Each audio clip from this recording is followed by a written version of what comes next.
Excellent. Hello, hello, hello. How is everybody?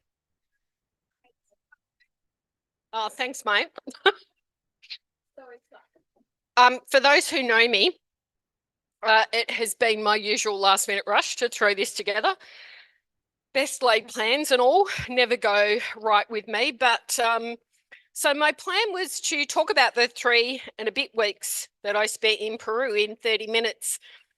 And of course, anyone who knows me knows that, having me talk for only 30 minutes is almost an impossibility to start with, let alone actually trying to cover a trip that took, over 3 weeks in 30 minutes.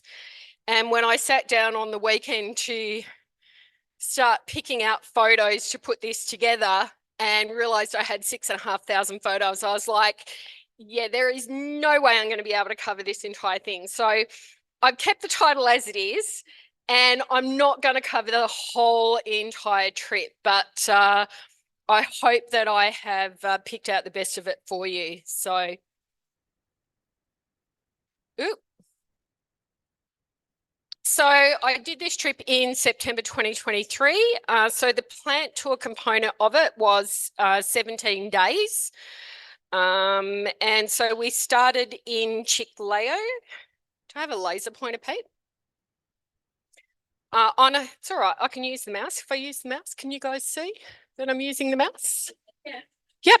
Excellent. Okay. That's all right. I'll use the mouse.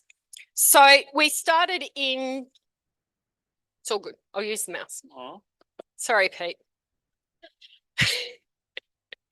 So we started in Chiclayo, which is up in the north of Peru, went inland a little bit, back down the coast, and then over to Cusco. Slightly north of Cusco is, of course, where Machu Picchu is, which is when most people think about Peru, they think of the Incas and Machu Picchu. The second part of the trip was into Manu National Park.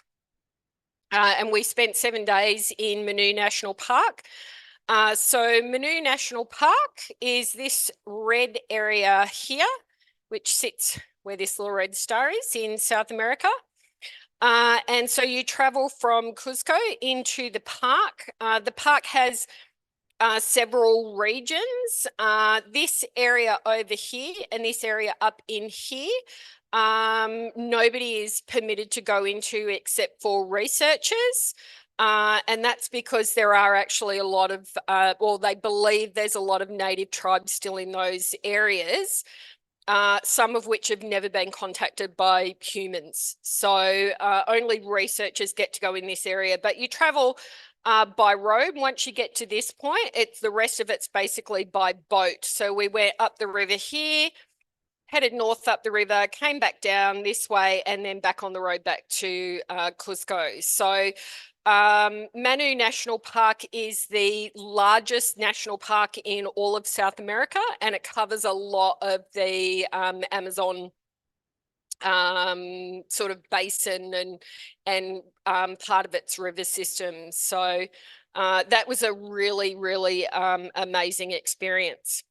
So where exactly is Peru? So if we have a look here, of course, here's Australia. So think far north Australia is sort of the bottom end of Peru. The very top end of Peru, this dash line up the top here is actually the equator. So the top end of Peru sits about 3K below the equator. So it's fairly high up in South America.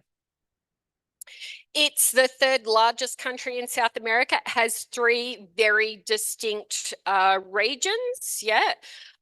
So we've got this sort of very jungle type region, which is part of the Amazon rainforest.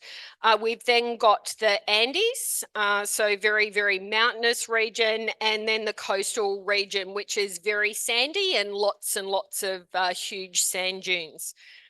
It also has 3 very distinct climates in those regions, but of course, lots and lots of microclimates in specific areas as well. In regards to weather, it basically has 2 seasons, just like the north of Australia. So a wet season and a dry season, and that's pretty much it. It has a very, very high biodiversity, like Victor was talking about. There are over 21,000 species of flora and fauna in Peru. Almost 30% of those are actually endemic to Peru. So they're found nowhere else in the world. And so here's a couple of the lovely little fauna that I was lucky enough to see. Some lovely little, I'm assuming they were some type of barn owl because they were actually living in a barn. But I found it really interesting, barn owl. That's why we call our barn owls because they live in a barn. But these guys were really interesting because they were on the ground, and there was a whole bunch of them, in this barn at one of the places that we stopped and visited. And they were quite happy to sit there in the middle of the day and watch us and watch what we were doing while we all took happy snaps of them. So, oh, that shouldn't say Peru climate. Anyway, all good. Move on. So, Peru's got a population of just over 30 million. That was in 2017. That was the sort of last time they did a major update on Wikipedia. And so I imagine it's quite a bit higher than that by now. Of course, the main language spoken in Peru is Spanish. So unless you're fluent in Spanish, you do need somebody to travel with who can speak Spanish for you. My Spanish is terrible, I will admit. The currency is what's called a sol. They have pretty much the same sort of a bunch of coins and notes as what we have. The economy is mainly driven by agriculture, which is actually really interesting because it's only something like 3% of their total land mass is actually considered to be arable. And so even besides that, one of their major economic drivers is agriculture, and the other, of course, is mining.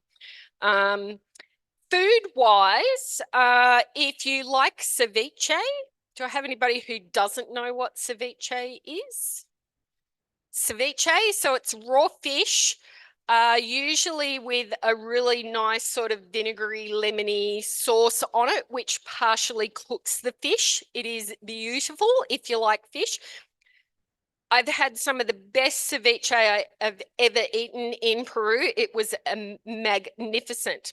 The next word, which kind of looks like guy, but with a C, you pronounce kui, which was easy for me to remember because there was a town very close to where I went to high school called Kui, spelt C-O-O-E-E. And for those who don't know, Kui is guinea pig. Guinea pig. So I was determined while I was in Peru that I was going to eat guinea pig. And that's the little guinea pig that I ate. Yeah. Hey, when in Rome, it's sort of a quite a national dish in Peru. And so one of the places we stopped to take some photos of a plant, there was a lady in her house across the road who was actually preparing some guinea pig. And so they put it in the hot water, and that helps them strip the fur off before they roast it to eat it. And it's roasted with all the bones in it, and the bones are really tiny.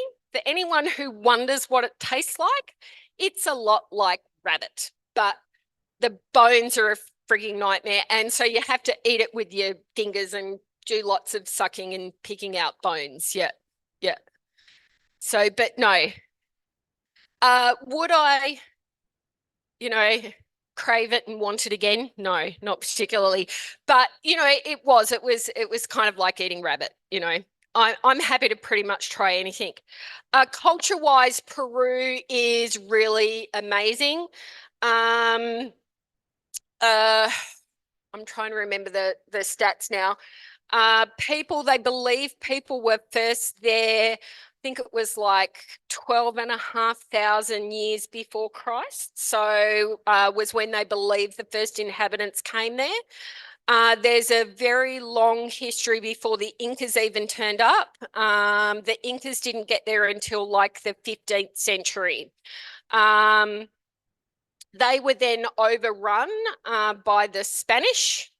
And then Peru got its freedom from Spain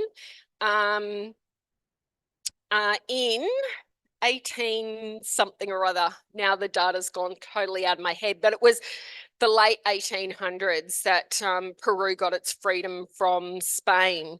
But culture-wise, we went to some really fantastic museums and saw lots of amazing artifacts that, of course, have been found and preserved. And if you like that sort of thing, it's just an amazing thing to see.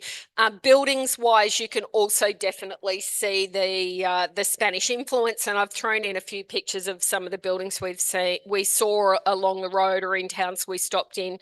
As we go through the talk. Interestingly, it's fairly multicultural in Peru, but most of the population is still indigenous. So about 60% are sort of indigenous with European, and then about 20% are still indigenous, and then the other 20% sort of makes up a bit of a mix. So I know we're a cactus and succulent society, but I couldn't talk about Peru without mentioning Tillandsia. I have never seen so many Tillandsia in all my life. I was quite lucky on this trip. Most of the other trips, I've been the only Aussie. On this trip, there was myself and 4 other Aussies. So it was really nice to travel with some Australians for a change. I didn't know any of them, but I'm now friends with a couple of them since I've come back. So in the middle photo, that was an Aussie who travelled with his mum, and he was a mad Tillandsia hunter, and he would literally climb cliff faces to get the perfect photo of a Tillandsia. He was nuts, and he was like the Energizer Bunny. I've never seen somebody with so much energy and excitement for what he was seeing. But the Tillandsias really, truly were spectacular. And having seen them in habitat, I can really, really see why people get into them. So this was one of the places we stopped to look at Tillandsias, just beautiful countryside. And all on this cliff face here were all of these beautiful Tillandsias growing in flower. And I never realized Tillandsias got so big. Or, you know, you go to Collector's Corner and they're these like little things, you know. These things were like the size of the biggest bromeliads I've ever seen, and I just never knew you could get Tillandsias that big. So there's always something to learn in the plant world, and a cute little leaf bug. He was on the ground, and so I moved him onto a plant because I didn't want him to get trod on. And so some more Tillandsias that we saw. And that's about enough on the Tillandsias. I didn't even bother to try and name them. I'm sure if Guillermo watches this later, he's going to be really unhappy. And so, of course, there were cactus. But in some places, it was like the cactus were almost competing with the Tillandsias. It was kind of quite crazy. So we'll move on now to talking about some cactus. So I had a couple of reasons for going to Peru. The main one was to see more of the Andes. For those who saw my talk on Argentina, where I literally went to Argentina just to see the Andes and some cacti, but it was to see the Andes.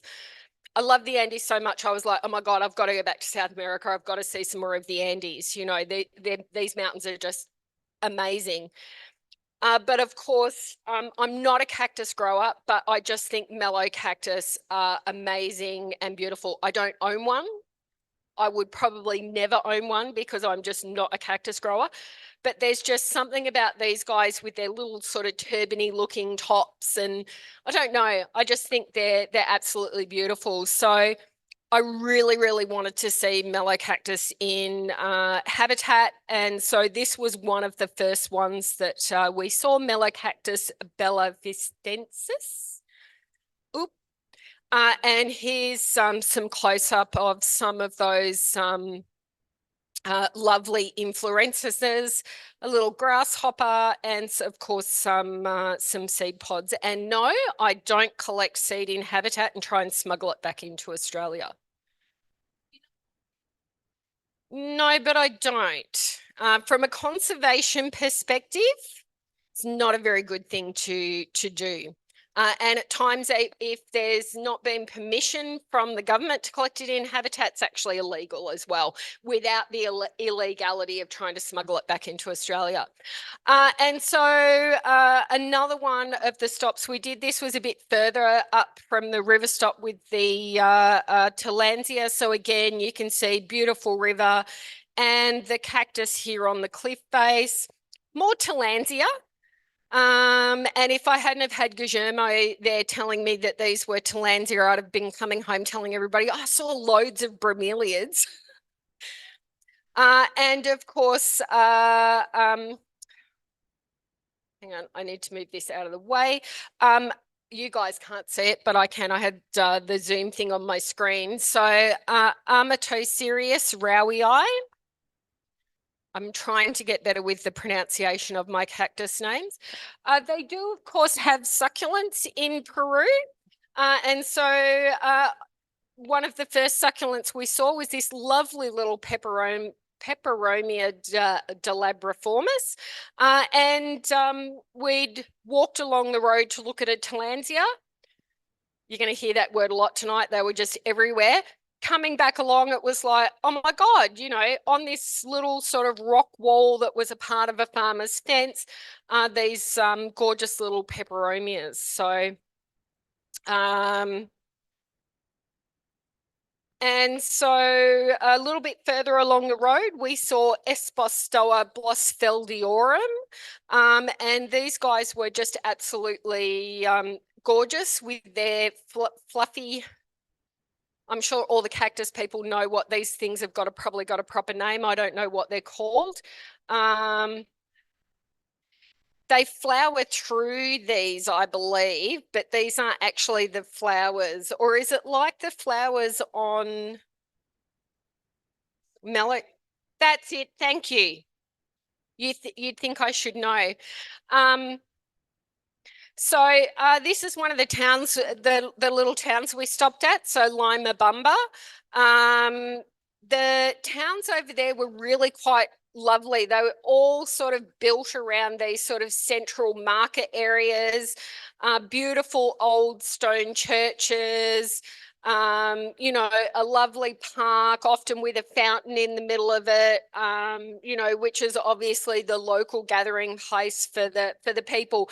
But you can tell sort of when you look at the really old buildings like this one, you can see that Spanish influence coming through, which for the number of years that the Spanish were there is not surprising. And of course, we did see some echiverias as well. And so I'm not going to try and pronounce this one, Nolene. Thank you, Euryclamus.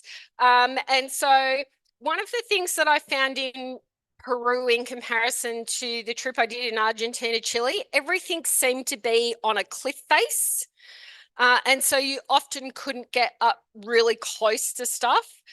So I was really, really thankful that I had my camera with a really good zoom. Sometimes it was just trying to get into the right spot, though, to get a decent photo, unless you were the Aussie guy who was like, seriously, he was a mountain goat. We did see some orchids. And of course, having parents who are orchid growers, I had to throw in some photos of orchids. Only one flower, though. Most of them had finished flowering and there were seed pods by the time we got there.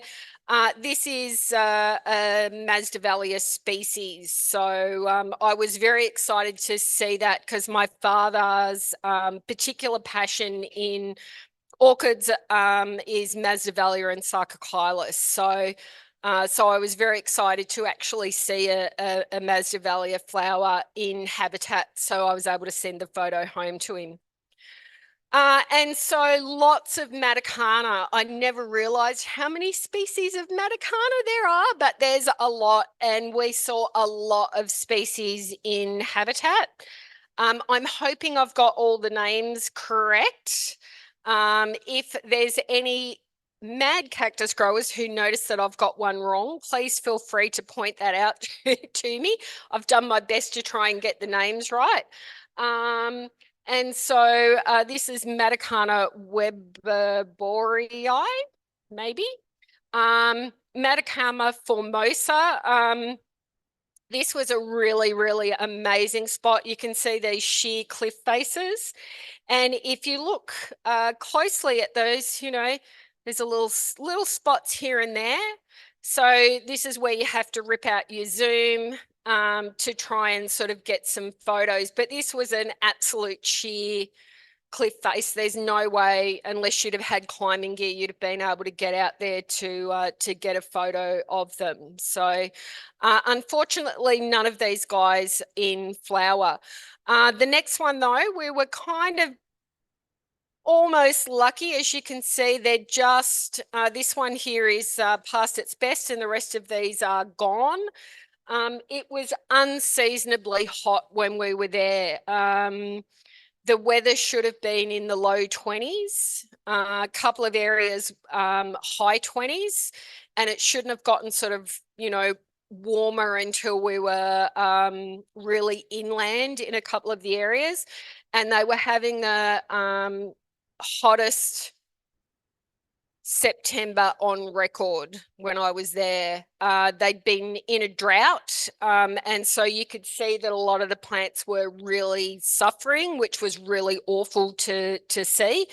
And so a lot of things weren't flowering when they would normally flower, or weren't flowering at all because of the weather conditions. So I'd kind of packed for low 20s. And I spent most of the time absolutely dying of heat stress. It really didn't go down for me very well at all. So this is one of the places that we stopped. And as I said, my main reason for going to places like this isn't to see cacti. I love seeing the cacti, but I go to see the mountains, man. They're just absolutely amazing.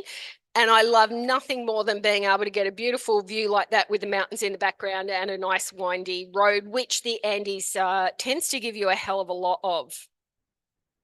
And so another view a little bit further along the road.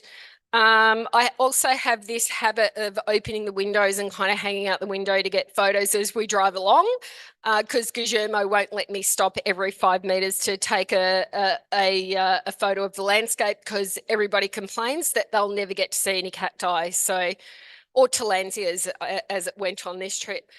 So the next Matakana that we saw was Aurantiaca densispina. And so this one we were lucky. We got that one little flower. We were at this stop for about 2 hours to find this, and there were only a couple of plants there. So sometimes you do really, really have to hunt, even when, this isn't small by any means. It'd be, twice the size of a tennis ball, but sometimes you've just sort of got to really hunt around. They get down in this grass and the rocks, and they can be really hard to see. So we also saw Matakana aurantiaca without the densispina. This was growing in quite a shady spot, so it was a bit difficult, but really, really rocky ground. Most of the Matakanas that we saw, that's what they were growing in. Lots of sort of dense shrubby grass, and they certainly like to get up close to that dense shrubby grass. It gives them lots of shade and protection. Another echeveria for Nolene, a huge clump growing down the edge of a cliff face. You can see by the size of that trunk just how old that plant was. So Matakana aurifolia. horiflora, sorry. This one was actually the area that this is in is getting a lot of damage because of people living in the area as well as roadworks. And so we actually kind of had to trudge across a bit of private property to go and see this. It had been 7 years since Guillermo had run the trip to Peru. And so a house had actually been built where this group of plants was. And it's really, really difficult to find in habitat as it is. And so basically we're sort of trekking across this person's, right on the boundary of their property. And to literally get to this plant, we had to cross. If anyone's looking at this photo here, if you've ever had a septic tank that's overflowed, you'll know exactly what that is.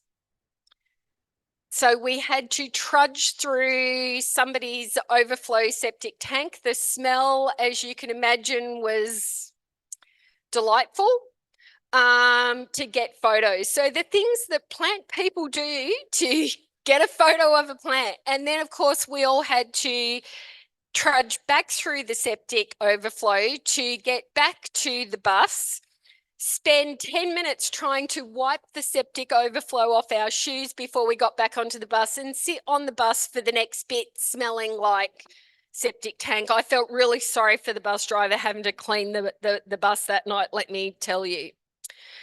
So not far from where we saw the oriflora, we saw some actual natural hybrids of this plant in habitat. So hybridization certainly happens in habitat, but it's obviously not as common as what it happens in our collection. And so this was really an amazing opportunity to see. And as you can see from the photos here, the variety that you observed in the color of the flowers was just absolutely spectacular, from that sort of yellow through the orange right through to the red. It was a really, really good sight to see. So we stopped in a town called Cajamarca, and yet again, another beautiful church with the Spanish influence. But one of the things that I really loved about the towns, they have these lovely little balconies, which of course reminded me a bit of my lessons in Romeo and Juliet from high school. And they have these really quirky old wooden doors, and a lot of them have, lovely little symbols or metalwork and that sort of thing on them. It was just spectacular. I took lots and lots of photos of doors when we walked through the towns. Oh, sorry, I've missed the name off that one.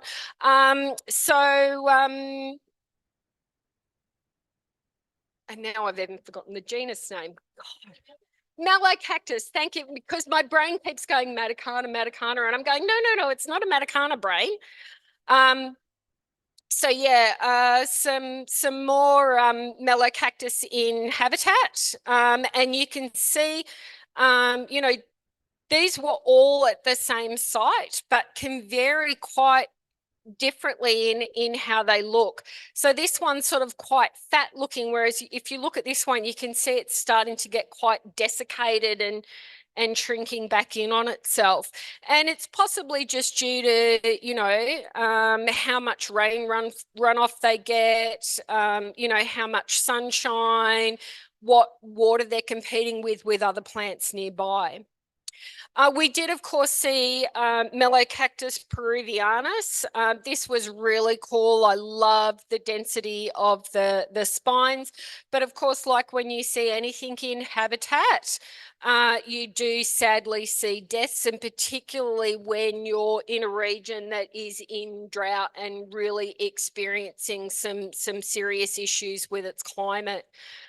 Talking to the guys when we were up in the Amazon basin in the national park, they said that they've never experienced, anything like the conditions that they were having up there, and you could really, really see the impact that it was having on the plants in particular in that region, which was really sad.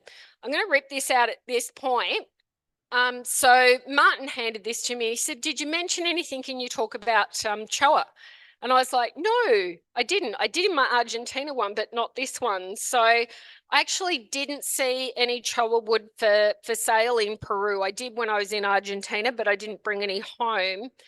But Martin purchases choa wood legally, and they treat it. It gets embedded in resin, and then Martin turns it into these amazing things. So it's basically the skeletal remains of cactus. So can I trust you to pass this around and make sure it ends up to Martin at the back and that nobody will pocket it? But pass it around and have a look. I've gotten Martin to turn me a few things in this. I've got a bit of a to-do list for him to turn me a few more. I'm definitely addicted to choa wood embedded with resin. It's just gorgeous. And if you were here last month, part of the thank you gift that we gave Tim included a set of cheese knives with the choa wood resin handles. We thought that was kind of a befitting present. This was one of my favorites, Neo Raymondia Aeroquipensis. And so just massive. Yeah. Yeah. Annie, I will admit that, so Annie was one of the other Australians. She actually lives in Melbourne. She keeps promising me she's going to come along and join the club, but, you know, I'm sure she'll get here one of these days. I will admit, Annie is not particularly tall, but yes, that is a massive, massive cactus. Really disappointed that we missed the flowers, but of course, I mean, you know, how gorgeous are these fruits? Just, you know, sometimes I think I like the fruit as much as I like the flowers on some of these. We also saw Amatosirius cartwrightianus, and lucky enough to see this one in flower, although the flower is really, I'm not sure whether it's a bit past its best or just not quite open yet. It does open up a bit more than that. And another Echeveria, didn't have a name on this one. Sorry, Nolene. I don't know. Do you know, happen to know, can't recognize what it is? It would, of course, be a species because it is in habitat. But yeah, so at this point, we're sort of moving really inland. So we're, you know, moving away from that sort of sandy, rocky coastal area, really getting into that mountainous range of the Andes. And just absolutely gorgeous. You can see the mountain range over here with a nice little snow peak on top.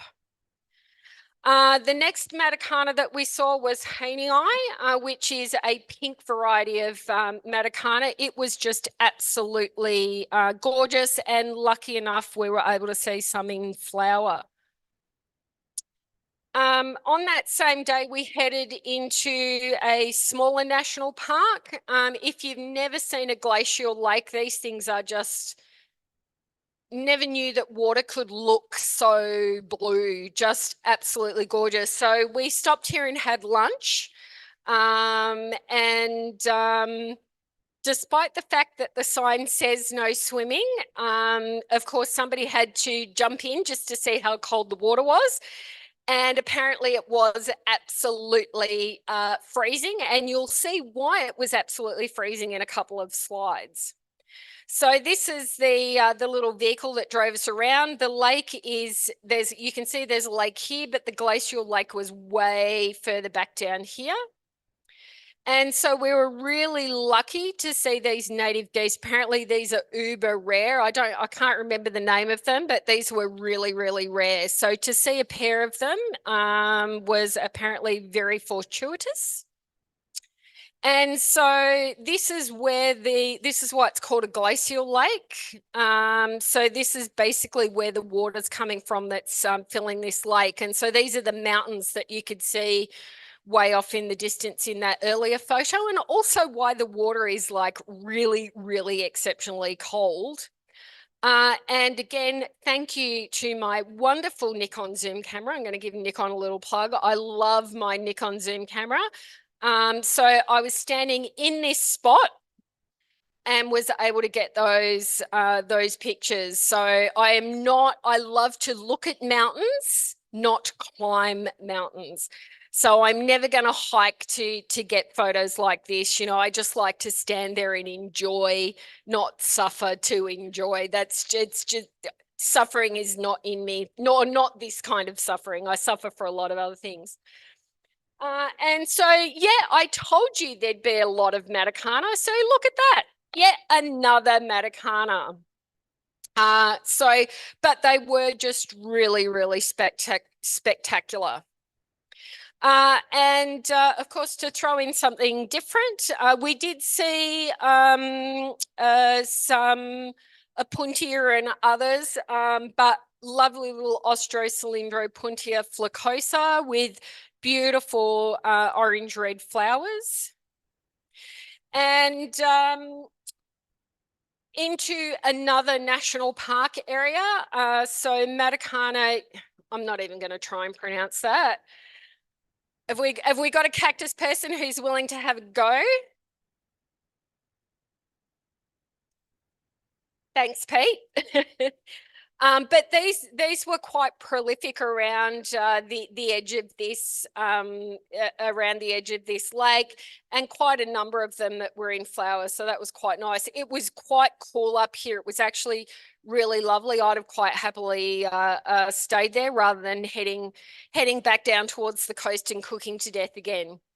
And so the main reason we actually went into this national park, though, and this was one of my other main reasons for going to Peru, was to see Puya Raymondi. So sadly, these are all dead flowers, probably from the previous year, if not the year before. Puya Raymondi has the largest inflorescence in the world, I believe, and they're just very prolific, growing everywhere. But because of course, it had been in drought for so long, there were barely any in flower when we were there. But it was still worth the trip to see these plants. They were just absolutely amazing. And of course, I got to see some more mountains. So, you know, you know, I like to try and get occasionally slightly artistic with my photos. I don't know that I'm very good, but I try. There was, of course, there were a couple in flower, one that was close enough to the road that we could hike to it. I'll say hike to it. I was like the last person there. Everybody else was getting ready to leave when I got there. And I will admit that I was too overweight and not fit enough for this trip and suffered horrendously because of it. So, but everybody on the trip was thankfully quite understanding, except for Guillermo, who yelled at me. So yes, we did find one that we could get to in flower. Saw a few others that were too far off the road to go to, unfortunately. Something I did find very interesting is the locals build these little huts, and they don't live in them, but they use them for shelter and stuff. And these, what look like logs, they're the dead flower stems of the puya. So that gives you an idea of just how big these things are. They're huge, absolutely huge. And looking at the cut ends, though, they obviously don't look like a tree would. They look quite different. We also were exceptionally lucky on the one that was flowering to have a couple of little birds visiting. So this was the first hummingbird that I saw in Peru. I was quite excited to see hummingbirds as well. And this is apparently the largest species of hummingbird in Peru. So it was quite big. And I was kind of like, oh my God, is that really a hummingbird? I thought they were all really tiny, but yeah, larger species. I don't know what this bird was, but it was really cute too. And I mean, as you can see from, you know, there is not a whole bunch around here flowering. So, you know, those birds obviously really rely on those puyas as a food source when they do flower. So given the severity of the drought they were in, it really does make you wonder how those birds in these really barren areas are going to cope. So moving on from there, we went to a town called Nazca. If you've never heard of the Nazca lines, they're these really weird sort of hieroglyphs and things like that drawn on the ground in the desert. They don't know who made them. They don't really know how long they've been there for, but, you know, centuries and centuries and centuries. And they're huge. So the best way to see them is from the air. And so we did a morning trip out to some islands. I didn't put any photos in of the trip to the islands, ran out of room. But we did in the afternoon do an aerial flight over the Nazca lines. If you ever go to Peru, go and do the Nazca lines and do the aerial flight. Oh my God, it was just the most amazing thing. You can see here, this is a hummingbird. Yeah. So the best way for you guys to get this is to watch. So this is flying out to the Nazca lines. So it gives you an idea of what the scenery and the landscape's like, you know, and so much of Peru, that sort of coastal area, this is what it's like. It's literally mountains and sand. There's pretty much nothing. No, go to the next. Next.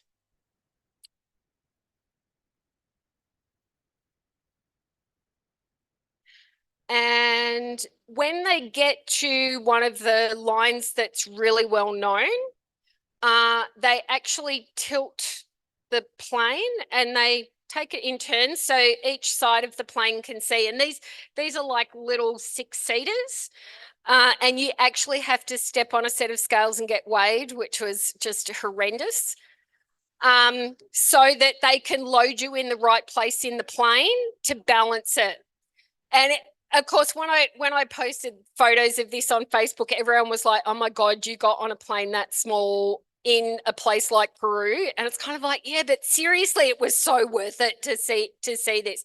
So yeah, when they get to a particular place, they lean the plane, and it literally feels like you're going sideways, but you don't. And I must admit, the first time they did it, it was really quite off-putting. And I don't have a fear of heights or anything like that, but you know, after about 10 minutes, you kind of got used to it, and it didn't worry you after that. So the whole flight was like half an hour. It was just amazing. So this is one of the sort of close-up leans that they did for us, and this is just shot on my phone. You know, yeah. But you can see that up the very top, the wing of the plane. So that gives you an idea of how much they tilt it. So yeah, and there he goes straightening up. Yeah, yeah. So, and there's a road to give you some perspective as to just how huge these things are. So how, you know, 10,000 years ago or 5,000 years ago or however old these things are, how people were able, and the lines are apparently, they've had them out there with the theodolites and all of that sort of thing, and the lines are apparently perfectly straight, absolutely perfectly straight. So really, really worth going to see. Yeah. I mean, you can tell by the way I'm talking about it, it was just breathtaking to have the opportunity to see something like that. And you can truly see why the only way to see it is from the air. I know we're getting close to 10 o'clock and I am almost done. So, you know, another picture of mountains, threw in one with a cactus in it. This was one of my favorite cactuses, an Oreocereus species. Unfortunately, it wasn't in flower. But I just loved this. It's like, look at he looks like he's, you know, got the worst cowlick in the world. You know, I was just like, oh my God, these are so gorgeous. I could almost get into growing cactus for this guy. He's just so cute. I love him. And of course, it can't be Peru without, of course, seeing some more of the local wildlife. Despite the fact, if you can see this line here, this is because we were taking the photograph through a fence, and they were actually quite a long way on the other side of the fence. These weren't being farmed; these were wild ones.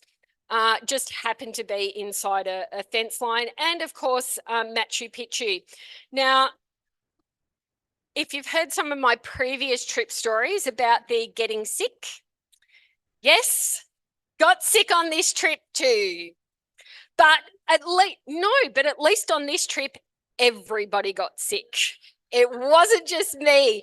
And thankfully, it was much better than the Namibia trip where I was like sick for like days. This was literally like about a day and a half. But the day that I was most absolutely the sickest was the day we went to Machu Picchu. And it's a massive, from where you get dropped off on the bus, it's an absolute massive climb up to the ruins. I took it really, really slowly. One of the other people who was with me, she wasn't feeling very well either. So she walked with me. We took lots of stops, and it was hot. It was really hot. And so I actually didn't want to go. I messaged Guillermo and I said, I'm not coming. I'm not coming. And he literally came and beat on my door and he said, mate, it's Machu Picchu. Get your ass out of bed. You are coming. And so I literally got up there. I took like about 4 photos and I went, I can't do this anymore. And there's no public toilets up there, which when you've got vomiting and diarrhea was the thing that I was the most terrified about, that I was going to get up there and have to go. I didn't come back down because I had to go. I just came back down because I couldn't stay. And you're at really high altitude. The lady that I was with was also not very well. So, and it was really fortuitous that we came back down.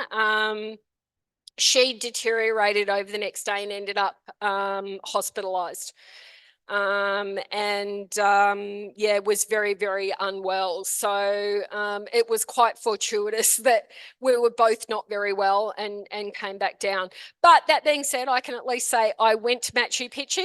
I was disappointed I didn't get to do the whole walk around, but I did see it. So yes. You know, if you go on these trips, man, be prepared to get sick. So at this point, I'm almost at the end. Now, I did say 3.5 weeks in Peru in 30 minutes. It's definitely been longer than 30 minutes already.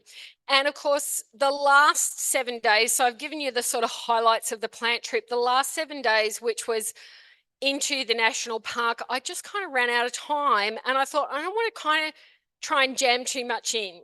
So I'm just going to give you some highlights, and at some point I might come back, and even though it's not a cactus trip, do a talk on Manu National Park for you guys. So anyway, I'll have a think about that, and if people would be interested, I'd be more than happy to do it.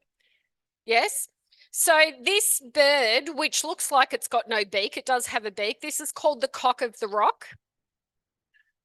Cock of the rock. It's a very famous Peruvian bird. These couple of owls, which reminded me of our tawny frogmouths, but they're not, obviously, because this is in Peru. Hummingbirds. Oh my God, hummingbirds. Oh, just amazing. My camera, thankfully, wonderful zoom, not good enough really to catch hummingbirds flying, but they do occasionally sit. You've just got to be really, really quick. Butterflies. So this was obviously beside the river, and they're not just here to drink water, they're also here to get minerals and salts, so they lick. Parrots, and of course you saw on the very first slide, macaws, we saw those. And a toucan. Excited to see a toucan. So a really big thanks to Guillermo Rivera from Plant Expeditions. He really does, I'm going to give him a massive plug. He really, really does just do the best tours. Can't wait for my next trip with him.